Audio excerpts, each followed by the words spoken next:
All right, good evening, YouTube. I hope all is well with everyone this evening. We're going to get back into Job 13, 14, and 15. No, I have not read it. I just decided to let's just jump into it. All right, let's see what we got. I'd like to thank those who have subscribed to my channel, watch the videos. I do ask that you hit the thumbs up button. I do ask that you hit my Cash app, and check out my website, kenyattasintuition.com. You can hit me up on any questions, Kenyatta's intuition at yahoo.com. All right, so let's get into this. Chapter 13. Job begs God to speak to him. All right, Job begs God to speak to him. Okay, I'm sure many of us have felt like that at times, right? Especially if we're going through some kind of suffering. Please speak to me. Say something, God. Please, please. All right, let's see what's happening here.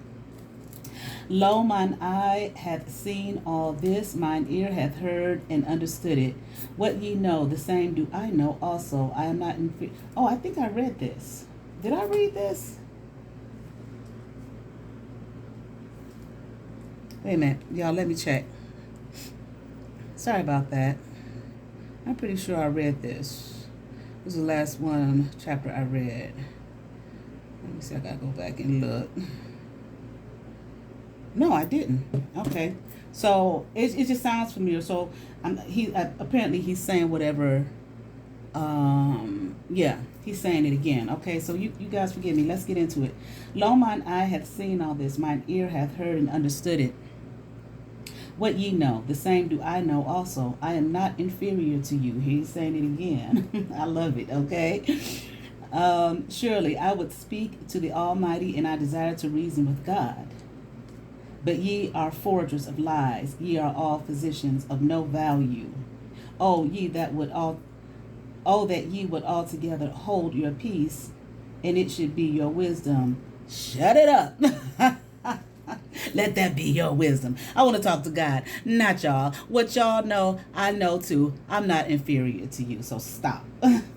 Okay, I want to speak to God. All right, you all, you're liars. You have no value. All right, okay, you just talking out the side of your neck. All right, let's keep going. Hear now my reasoning, and hearken to the pleadings of my lips. Will ye speak wickedly for God and talk deceitfully for him? Isn't that interesting? Will ye speak wickedly for God and talk deceitfully for him? And you know how people do. They talk, and, God this and God that, but it's lies and just, all matter of unseemly things in the name of God. This is what he's saying, okay? Let's keep going. Will you accept his person? Will ye contend for God? All right, you speak for God, huh? In other words, is it good that he should search you out, or as one man mocketh another, do ye so mock him?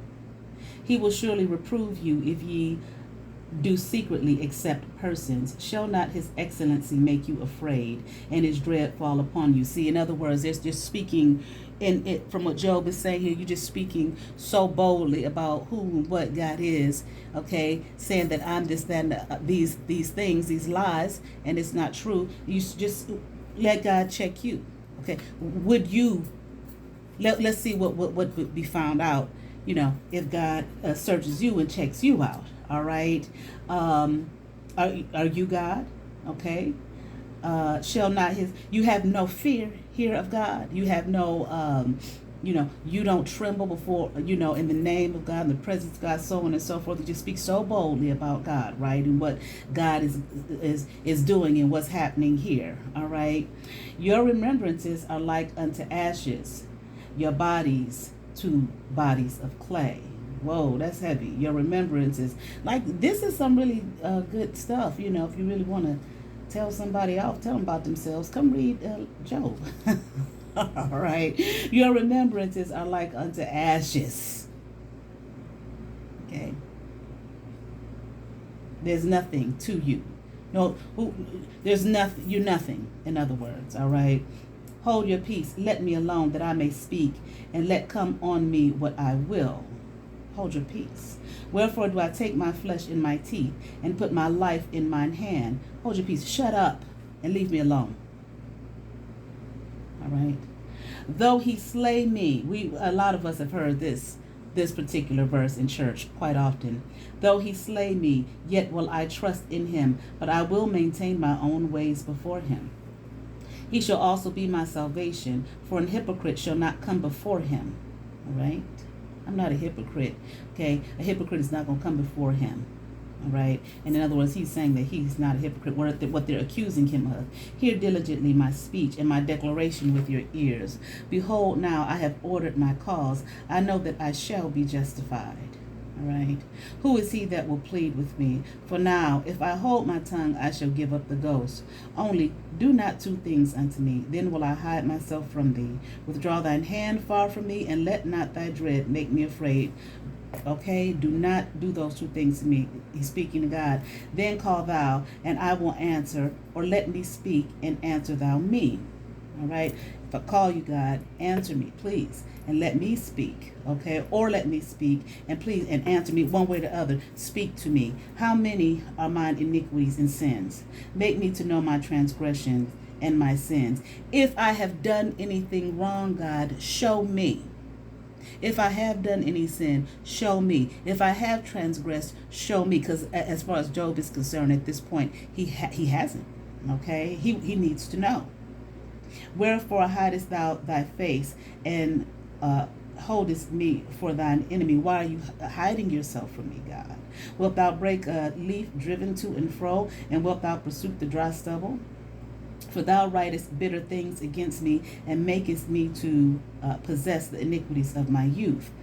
Did I do something in my youth? When I was, because I can't think of anything that I've done now. Okay, so did I do something wrong when I was younger? And if I did, you holding that against me? This is why this is happening to me? Thou puttest my feet also in the stocks, and lookest narrowly unto all my paths. Thou settest a print upon the heels of my feet, and he as a rotten thing consumeth, as a garment that is moth-eaten. All right, let's go on. Job mourns that man has, this is chapter 14. Job mourns that man has only one life. Whew. Okay, man that is born, we've heard this one a lot too, at least I have. Man that is born of a woman is a few days and full of trouble. Okay, if you're born, in other words, okay, and you know, at this time we only know of man, okay, or humanity, okay.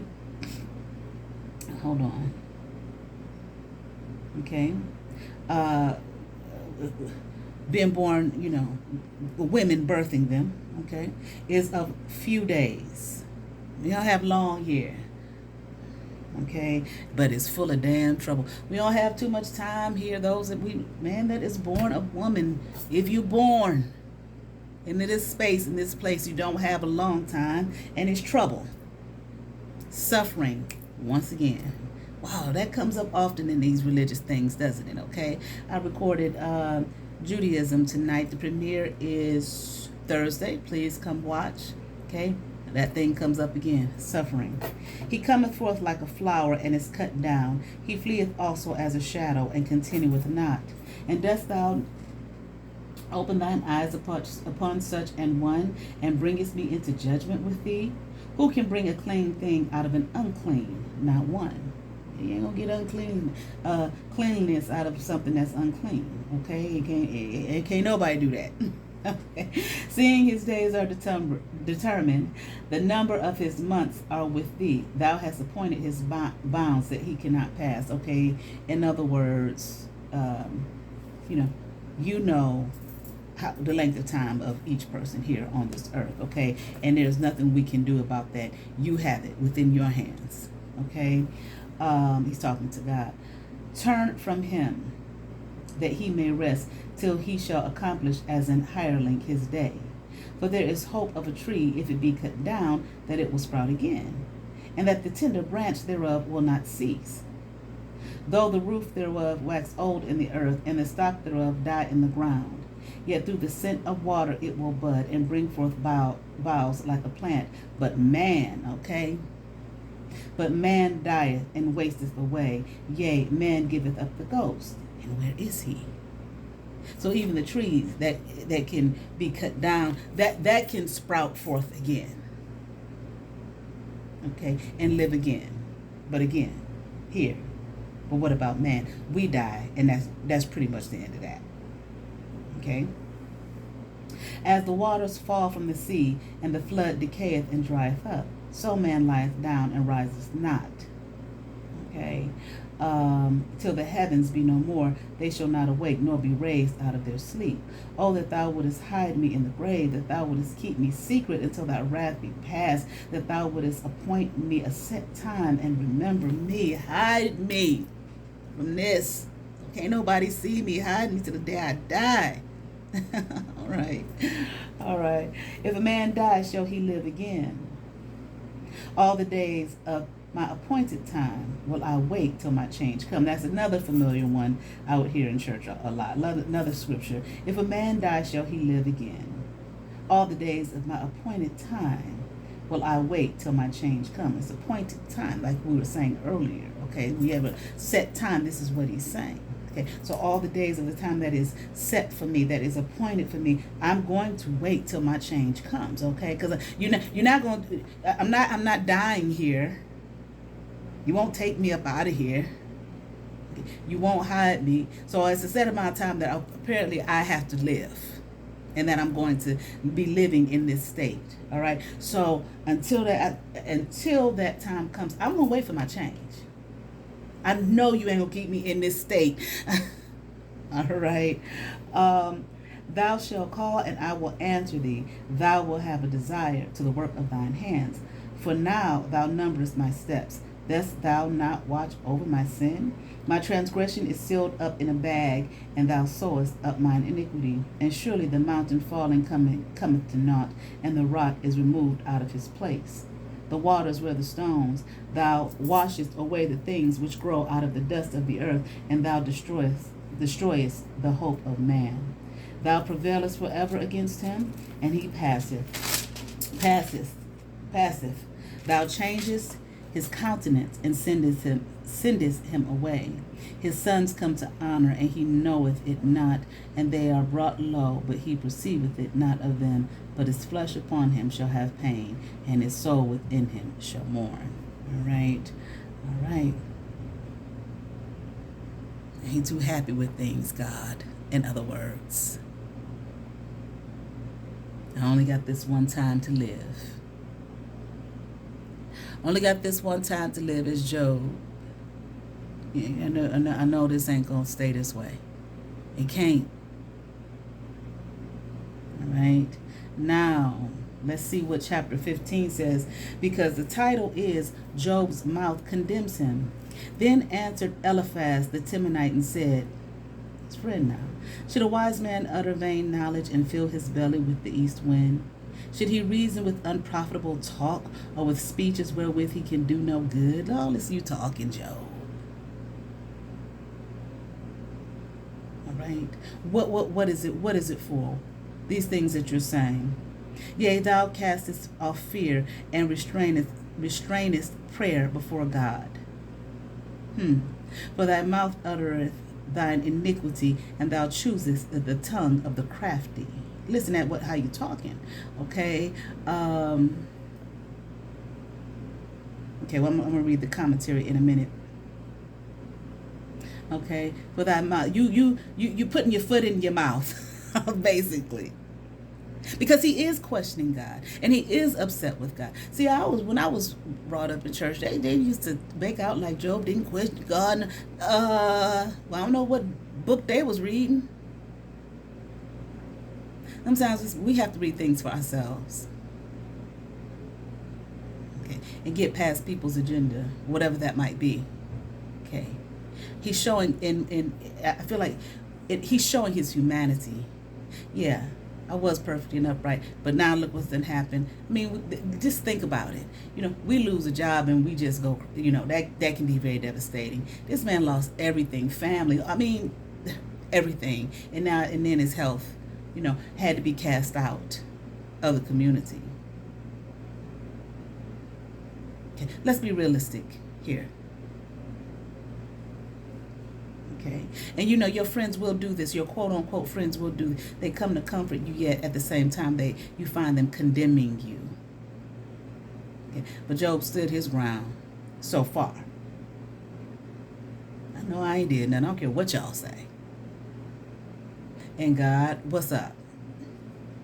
Why is this happening to me? I have been perfect and upright, etc., etc. Why are you doing this to me?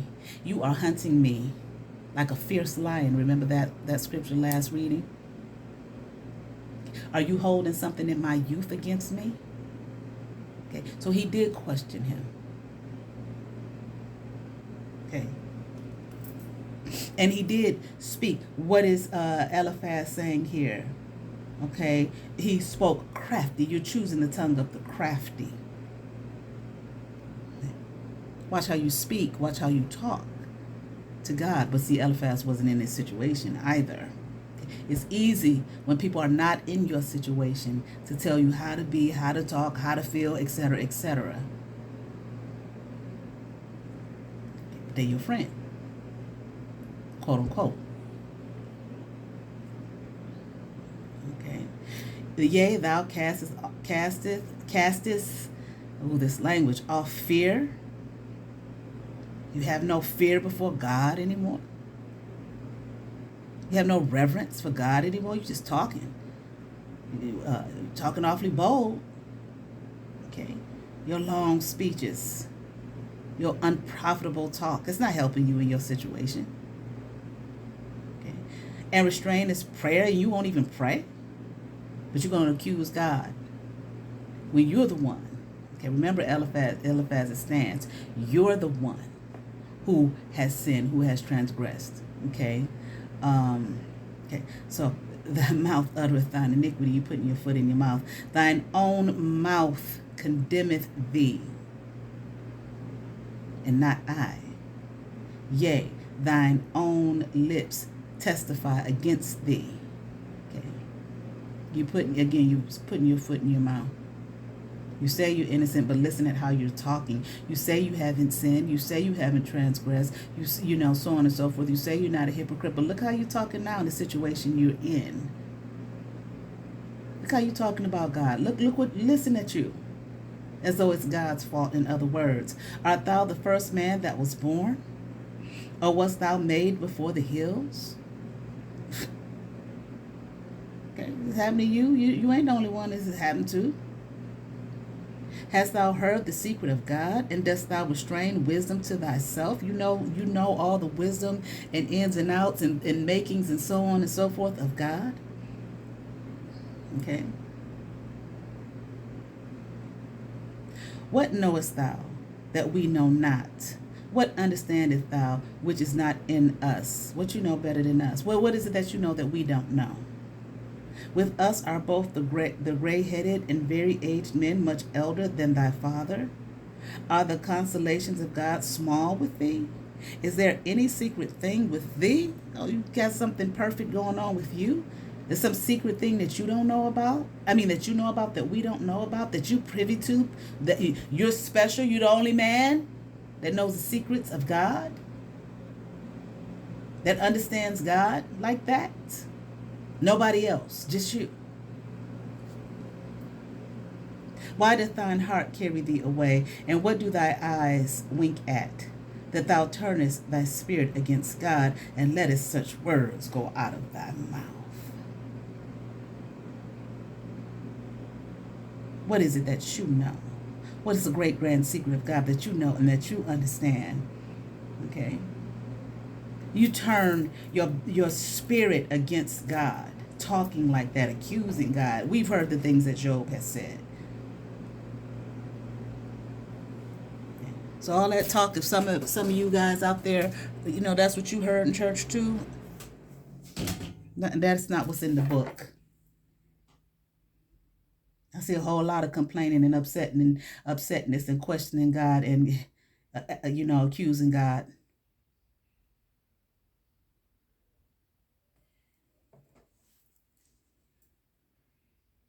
Okay. You turn your spirit against God. How can you let such things about God come out of your mouth? Let's finish on. The next part of the book is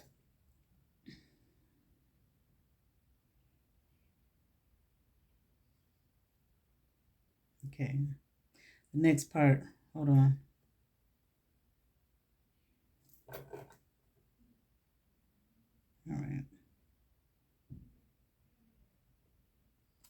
Next part of the chapter, still chapter 15, is the wicked suffer. What is man that he should be clean, and he which is born of a woman that he should be righteous?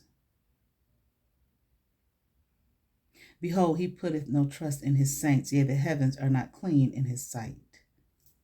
How much more abominable and filthy is man, which drinketh iniquity like water. Let me start that over again. What is man that he should be clean? Okay. And he which is born of a woman that he should be righteous. Please, you are a man. You are a human being. You ain't all perfect like that. No one is. Behold, he putteth no trust in his saints. Wait a minute, let me see something real quick. Okay, who is he? Behold, God putteth no, it's right in here, they got it referenced here. God putteth no trust in his saints. You're not to be trusted like that. You are human. Yea, the heavens are not clean in his sight. How much more abominable and filthy is man, which drinketh iniquity like water. Iniquity, water. What's water? Life-giving. You drink it like water. We drink it like water. Man is sinful. Period. Disgusting. Unclean. I will show thee, hear me, and that which I have seen I will declare, which wise men have told from their fathers and have not hid it. Unto whom alone the earth was given, and no stranger passed among them. The wicked man travaileth with pain all his days, and the number of years is hidden to the oppressor. A dreadful sound is in his ears. In prosperity the destroyer shall come upon him. He believeth not that he shall return out of darkness, and he is waited for the sword.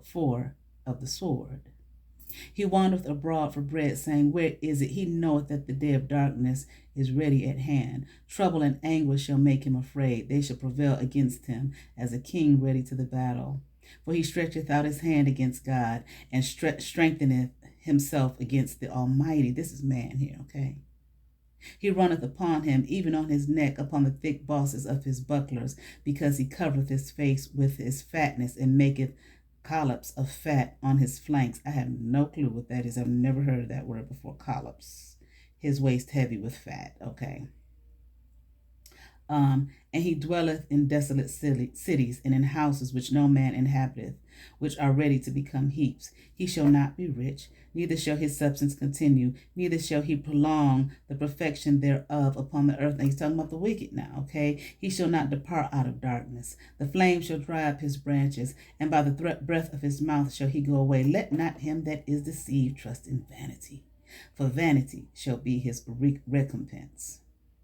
All right, let me see something here.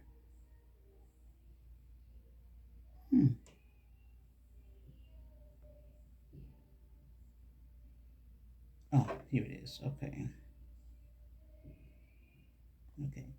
Futile things, okay? Vanity. I wanted to see what the reference was here. Let not him that is deceived trust in futile things, okay? For vanity shall be his reward. For futile things shall be his reward. In other words, it shall be accomplished before his time, and his branch shall not be green. He shall shake off his unripe grape as the vine, and shall cast off his flower as the olive. For the congregation of hypocrites shall be desolate, and fire shall consume the tabernacles of bribery. They conceive mischief and bring forth vanity, and their belly prepareth deceit. And the wicked suffer, okay? But who are the wicked? Man. What is man that he should be clean? And he which is born of a woman that he should be righteous. All of this is talking about the suffering of the wicked. Who are the wicked? So what secret do you have, Job, that makes you so perfect and so just and so upright when you yourself are born of woman as well? And you yourself You part of this collective too. Okay, you ain't gonna sit here and tell us and tell that you ain't done nothing, that you just perfect and upright. The wicked suffer. This is the stance of Eliphaz. Okay, his friend. All right. All right, we will continue on later. Okay, this is 13, 14, and 15. Get it together, Job. This is what his friends are saying. Be honest with yourself. You done sinned, Job. You wicked too.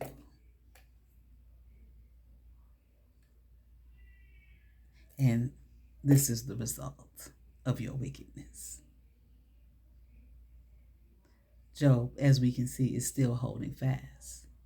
So I ain't did shit wrong. And God, you're going to have to talk to me and tell me something. All right. Y'all be blessed. Peace.